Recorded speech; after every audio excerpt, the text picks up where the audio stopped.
अपने को दो और चीजें देखनी है। क्या क्या चीज देखनी है? कि सर ये लास्ट के दो देखने हैं। एग्रीमेंट विच आर कंटिंजेंट और dependent upon impossible events and agreement to do impossible acts, they both are again declared as void agreements. ठीक है। Agreement contingent upon impossible events, dependent upon impossible events are void agreements.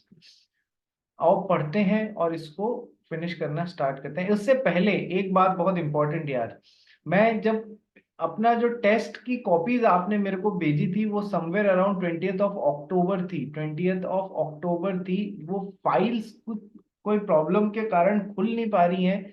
तो आप अपनी test paper जो आपने मुझे 20th of October को भेजे थे, क्या एक बार वो पीडीएफ फाइल्स रीसेंड कर देंगे मुझे आप सब लोग? Would it be possible for all of you? यदि कर सकते हो तो इमीडिएटली कर देना, मतलब आफ्टर द क्लास। ठीक है, 20th ऑफ अक्टूबर को जो आपने मुझे फाइल सेंड करी थी वो वापस भेज देना ताकि उसका वो प्रोसेस स्टार्ट हो जाए। Number one. नंबर टू, आइए स्टार्ट करते हैं। Agreements dependent upon impossible events, contingent upon impossible events. ठीक है, ये स्टार्ट करते हैं। Agreement dependent upon impossible events. Karan Faria कहाँ चला गया? इधर ही इधर ही है तो पढ़ना स्टार्ट कर। contingent agreement to do or not to do anything if an impossible event happens are void, आगे। whether the impossibility of the event is known or not to the parties of agreement at the time when it is made. देखो, मैं तुमको दो examples की सहायता से बताता हूँ ये कहना क्या चाह रहा है। कंटिंजेंट या dependent agreements, agreements dependent to do upon to do और not to do something if any, if an impossible events happens, they are void. कैसे? कि सर एक्स और वाई ने आपस में एक एग्रीमेंट बनाया कि मेरा शिप आ रहा है, मैं 10 कंटेनर आपको देने की बात करता हूं उसमें से, और वाई ने कहा मैं उस 10 कंटेनर के लिए जब आप मेरे को कंटेनर देंगे तो मैं आपको 10 लाख रुपए दूंगा। ठीक है साहब, एग्रीमेंट बन गया। कितनी बजे बन गया? आज शाम 8 बजे बन गया। इन बेचारों को पता ही नहीं था कि सर आज शाम 6 बजे क्या हो गया, शिप जो है वो ऑलरेडी पानी में डूब चुका है। तो क्या अब शिप कभी वापस आएगा? क्या अब शिप आएगा कभी? नहीं सर, शिप कभी नहीं आएगा। तो ये एग्रीमेंट किस चीज पे डिपेंड कर रहा है? ये एग्रीमेंट डिपेंड कर रहा है, कंटिंजेंट है या डिपेंडेंट है upon an impossible event. Impossible event क्या? शिप का आना। ठीक है, इम्पॉसिबल इवेंट के ऊपर डिपेंड करेगा। शिप आएगा तभी तो 10 कंटेनर दिया जाएगा, जब शिप ही नहीं आएगा तो आप 10 कंटेनर कैसे देगा? तो इसलिए this agreement is dependent upon an impossible event. So ये कैसे एग्रीमेंट्स है कि सर शुरुआत से गलत एग्रीमेंट है, ये वॉइड एग्रीमेंट है। मैंने आपको बताया था ना, वॉइड एग्रीमेंट्स में भी एक तो होता है शुरुआत से गलत, वॉइड एब इनिशियो, दूसरा वॉइड एग्रीमेंट शुरुआत से गलत हमें बाद में पता पड़ता है कि हम शुरुआत से गलत है, discovered to be void afterwards. ये इस कैटेगरी में बताया था या नहीं बताया था? हाँ सर। पर है तो ये भी शुरुआत से ही गलत ना। तो ये कैसे हुए? वॉइड एग्रीमेंट है ना। क्यों? क्योंकि एक इम्पॉसिबल इवेंट के ऊपर डिपेंड कर रहे हैं ये, शिप का आना। शिप अब कभी नहीं आएगा। So contingent agreements to do और not to do anything if an impossible event happens, ship का आना, they are void agreements. So agreements contingent on impossible events, समझ में आ गया? Yes sir. Whether the impossibility of event is known or not known to the parties, इससे फर्क नहीं पड़ता, वो बनेगा void agreement ही। ठीक है, इससे फर्क क्या पड़ेगा कि एक पार्टी को पता था कि ये काम जिसके लिए वो वादा कर रहा है वो कभी होने नहीं वाला है। तो फिर क्या होगा? उससे हम डैमेजेस वसूल सकते हैं कि तुमने जानबूझ के हमारे साथ में गलत एग्रीमेंट बनाया। बात समझ में आई? बाकी कॉन्ट्रैक्ट फॉर्मेशन और उसकी वैलिडिटी पे कोई फर्क नहीं पड़ता, वो वॉइड एग्रीमेंट पहले भी था और अभी भी रहेगा। ठीक है। क्या सेक्शन 36 क्लियर हो गया? Agreement dependent upon an impossible event. Yes sir. Next, agreement to do an impossible act is also a void agreement. Agreement to do an impossible act is also a void agreement. Sir, An agreement to do impossible act is void. A agrees with B to discover treasure by magic. कि मैं जादू से तेरे लिए ये ढूंढ के लाऊंगा। अरे ये हम जादू वादू लॉ में नहीं मानते हैं, ठीक है। So this is an agreement to do an impossible act. It's a void agreement. मैं आसमान से, करण फारी अपनी किसी फ्रेंड को बोलता है मैं आसमान से तेरे लिए चांद और सितारे तोड़ के लाऊंगा, ठीक है।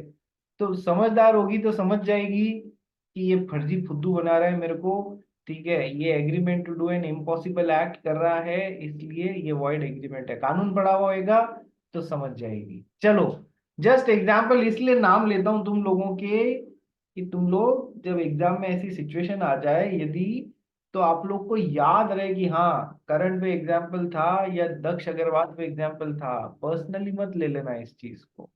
चलिए नेक्स्ट, रीस ये हो गया अपना।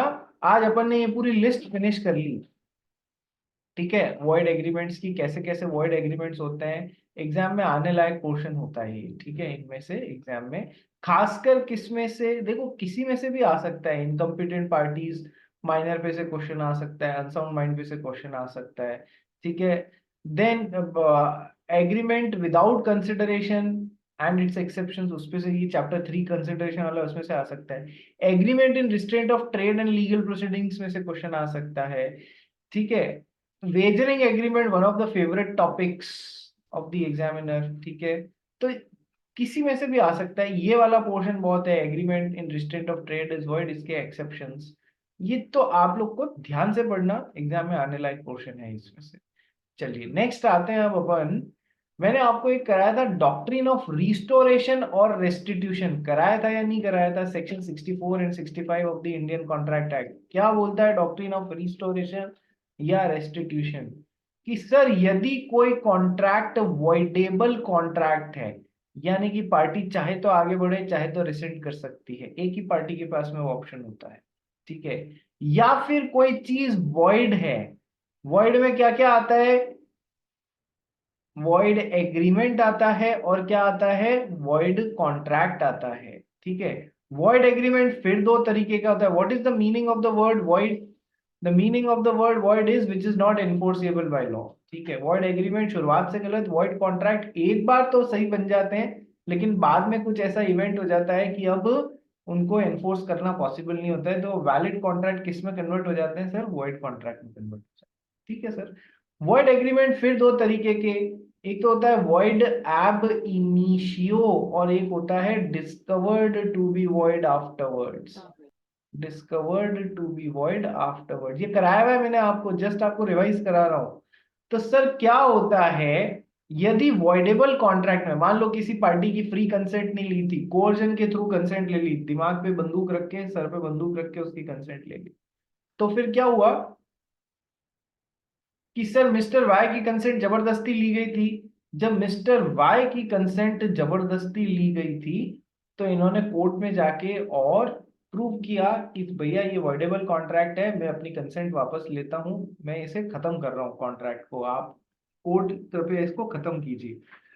तो सर मिस्टर एक्स ने, जो मिस्टर वाई को मान लो उस जमीन के लिए 50 लाख रुपए दिए थे और मिस्टर वाई ने अपना घर उनके नाम किया था, दोनों एक दूसरे को वो चीज रिटर्न कर देंगे। डॉक्ट्रिन ऑफ रिस्टोरेशन और रेस्टिट्यूशन, यही पढ़ा था, रिस्टोर कर देंगे।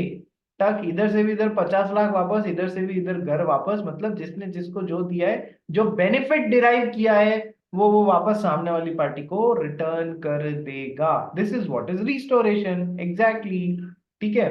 तो सर ये तो हो जाता है सेक्शन 64, ये हो जाता है सेक्शन 65। वॉइडेबल में तो समझ लिया। वॉइड में सर मैंने आपको बताया था ट्री के इतने इतने हिस्से पे ये डॉक्ट्रिन ऑफ रिस्टोरेशन लगती है। यस बताया था कि हाँ सर, जहां दोनों को बेचारों को पता नहीं था कि शिप तो ऑलरेडी डूब चुका है, और इसने 10 लाख रुपए, वाई ने एक्स को 10 लाख रुपए एडवांस दे दिए, वाई ने एक्स को 10 लाख रुपए एडवांस दे दिए, ठीक है। कि जब ठीक है शिप आ जाए तब मेरे को तू कंटेनर दे देना। अब ये वॉइड एग्रीमेंट है, शिप तो 6 बजे डूब चुका है, कॉन्ट्रैक्ट बनाया है इन्होंने 8 बजे एग्रीमेंट। तो सर शुरुआत से गलत एग्रीमेंट है, बस इनको पता बाद में पड़ रहा है कि ये लोग शुरुआत से गलत हैं, इतनी सी बात है। तो सर अब क्या ये 10 लाख रुपए इसको लौटाएगा नहीं? जिस भी पार्टी ने जो भी बेनिफिट डिराइव किया है अंडर अ वॉइड एग्रीमेंट और अ वॉइड कॉन्ट्रैक्ट, क्या वो उसको सामने वाली पार्टी को वापस रिटर्न नहीं करेगा क्या? सर बिल्कुल करेगा। एम आई राइट? नहीं तो क्या ऐसे ही 10 लाख रुपए लेके चंपत हो जाएगा? नहीं नहीं सर। ठीक है, तो ये यहाँ के लिए एप्लीकेबल हो गया। वॉइड कॉन्ट्रैक्ट का एग्जाम्पल देखते हैं कि सर करण फारिया ने दक्ष अग्रवाल को स्कूटर देने का वादा किया अगले महीने की 31st को, और दक्ष अग्रवाल ने अभी ही इसको 50,000 रुपए दे दिए एडवांस में कि तू रख ले यार, अभी है पास में रहते हैं तो फिर पैसे खर्च हो जाते हैं, तू अभी 50,000 रुपए रख ले, विश्वास है मेरे को तू अगले महीने की 31st को मेरे को स्कूटर दे देगा। हुआ क्या, अगले महीने की 28 को उस स्कूटर का ही एक्सीडेंट हो गया और अब वो कॉन्ट्रैक्ट वाली कंडीशन में रहा नहीं। तो सर अब करण फारिया ने, ये कैसा एग्रीमेंट बन गया, कॉन्ट्रैक्ट बन गया? Sir valid contract void contract में कन्वर्ट हो गया। अब इस एग्रीमेंट कॉन्ट्रैक्ट को पूरा नहीं किया जा सकता। तो सर अब इसमें जिस पार्टी ने बेनिफिट डिराइव किया, करण फारिया ने, जिस भी पार्टी ने जो भी बेनिफिट डिराइव किया है वो सामने वाली पार्टी को लौटा देगा। तो सर करण फारिया ने 50,000 रुपए एडवांस बेनिफिट डिराइव कर लिया था, वो दक्ष अग्रवाल को वापस रिटर्न कर देगा। ये हो गया ये वाला पार्ट। ये वाले पार्ट पे ये डॉक्ट्रिन ऑफ रिस्टोरेशन या रेस्टिट्यूशन जो है एकदम से नहीं लगता है, ये बाद में लगना चालू हुआ। कैसे? कि सर आपने यदि वॉइड ab initio एग्रीमेंट बनाया है, agreements made with minors are void ab initio, शुरुआत से गलत होते हैं, ठीक है। वहां आपने माइनर को यदि कोई चीज ऐसी दे दी एडवांस के तौर पे, तो सर अब उस पे तो डॉक्ट्रिन ऑफ रिस्टोरेशन लगाना बहुत डिफिकल्ट है। तो मॉडिफाइड फॉर्म में लगाते हैं। कैसे? कि सर माइनर को वो चीज लौटाने का के लिए पर्सनली रेस्पॉन्सिबल नहीं है। क्या पढ़ा था? माइनर उस चीज को लौटाने के लिए पर्सनली रेस्पॉन्सिबल नहीं है। माइनर के पास में यदि वो चीज ट्रेसेबल है या फिर उस पैसे से खरीदी गई कोई चीज ट्रेसेबल है, तो फिर उसको रिटर्न करने का उतने रुपए तक का बोला जा सकता है। ये अपन ने पढ़ा हुआ है ना माइनर में? Yes sir. तो सर यहाँ पर थोड़ी सी अजीब तरीके से माइनर के केस में लगती है। बाकी तो वॉइड ab initio एग्रीमेंट्स बनाए आपने, शुरुआत से गलत एग्रीमेंट्स बनाए, सर उसमें कुछ भी रिटर्न करने का नहीं बोला जा सकता। जैसे मान लो एक दिन हमारे नीव भैया को, हमारे मुकुंद भैया पे बहुत ज्यादा गुस्सा आया, सुपारी दे दी इन्होंने नेतन रिबेरियो को, सुपारी दे दी कि जाके उसका, अच्छा सुपारी मतलब अच्छा खासा ठोक पीन गया है इसको, मैं तेरे को 10,000 रुपए दूंगा। ठीक है, मुकुंद ने कहा अरे लॉटरी लगी है, 10,000 रुपए कमाने का मौका लगा है, ठीक है चलो। तो सर अब क्या ये कैसा एग्रीमेंट बन रहा है यार? ये शुरुआत से गलत एग्रीमेंट बन रहा है, ठीक है। सर क्या इसमें हम डॉक्ट्रिन ऑफ रिस्टोरेशन लगा सकते हैं कि नहीं नहीं काम नहीं हुआ है, ये वॉइड एग्रीमेंट है, वॉइड ab initio है, 10,000 रुपए लौटाने चाहिए? नहीं, ऐसी चीजों में हम 10,000 रुपए लौटाने का डॉक्ट्रिन ऑफ रिस्टोरेशन या रेस्टिट्यूशन नहीं लगाएंगे। यानी कि इधर वाले पार्ट पे हमको सोचना होगा, नहीं लगेगी ये डॉक्ट्रिन ऑफ रिस्टोरेशन। माइनर का केस थोड़ा सा अलग सा है, उसमें कैसे लगेंगी वो मैंने आपको बता दिया। और इधर तो डॉक्ट्रिन ऑफ रिस्टोरेशन या रेस्टिट्यूशन लगती ही है। क्या आपको रिवाइज हो गया वापस doctrine of restoration and restitution? याद रखना बेटा ये चीजें। चलिए, मुकुंद कहाँ बैठा है? सुनाई नहीं दे रहा है मेरे को तो।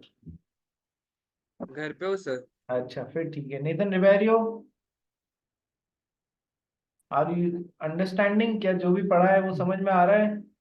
Yes sir. How is your grandmother now? Sir ठीक है अभी। ठीक है, वापस बैक टू होम? नहीं सर, अभी भी हॉस्पिटल में। Okay, do take good care of her. चलिए नेक्स्ट, रेस्टिट्यूशन और रिस्टोरेशन सेक्शन 64 65, एक वॉइडेबल के लिए एक वॉइड के लिए। वॉइड में वॉइड एग्रीमेंट वॉइड कॉन्ट्रैक्ट कैसे हैंडल करना अपन ने समझ लिया। आ भाई पढ़ना स्टार्ट करते हैं। Restitution means return or restoration of benefit. The provisions relating to restitution are given below. Hmm Case A, when a person at whose option a contract is voidable rescinds it. Section 64. Section 64 and 65 are relating to restoration or restitution. 64 is relating to voidable में restoration, 65 is relating to void में restoration. ठीक है, so when a person at whose option a contract is voidable, जिसकी consent जबरदस्ती ली गई थी, free consent नहीं आई थी, तो वो rescind कर सकता है। उसने rescind कर दिया, खत्म कर दिया, तो क्या होगा? the party rescinding a voidable contract must restore the benefit to the person from whom he has received it. वो कह रहा है मेरा घर जबरदस्ती लिया तो मेरे को मेरा घर वापस दिलाओ, उसको उसका घर वापस मिल गया तो उसने जो बेनिफिट डिराइव किया 50 लाख रुपए वो भी तो उसको देना पड़ेगा. सिंपल. पॉइंट नंबर बी पर.